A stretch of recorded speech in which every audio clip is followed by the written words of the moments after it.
De l'Aube, mais aussi de Seine-et-Marne et de Lyon, 70 motards se sont rassemblés ce mercredi 14 juillet pour une manifestation dans l'agglomération troyenne. Un rassemblement à moto pour dénoncer les projets de contrôle technique, de stationnement payant et les zones de faible émission pour les deux roues. Au programme notamment de la manifestation partie de Barberey-Saint-Sulpice, le bâchage de 2 radars et des arrêts devant un établissement de contrôle technique. Le cortège s'est arrêté devant l'hôtel de ville de Troyes où une rencontre avec Bruno Baudou, adjoint au maire, a été improvisée pour faire remonter les doléances. Alors, le but de la manifestation, c'est la liberté de circuler pour les motos. Il faut savoir qu'il y a plusieurs choses au niveau gouvernemental qui risquent d'être mises en place.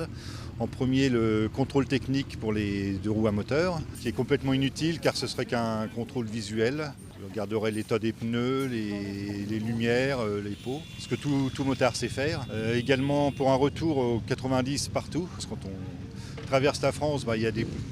Par endroits c'est 90, d'autres c'est 80, donc on est perdu complètement. Également la liberté de circuler en ville, parce qu'il faut savoir que dans de nombreuses agglomérations, les zones à faible émission vont être mises en place. Les gouvernants ne comprennent pas que les motos c'est une solution aux embouteillages, aux bouchons, que ça permet de circuler plus rapidement. Et la dernière chose, c'est le stationnement payant qui arrive dans plusieurs villes, notamment à Paris et à Lyon. Et les motos prennent beaucoup moins de place que les voitures, donc voilà, c'est vraiment pour empêcher les motos de circuler dans les grandes villes.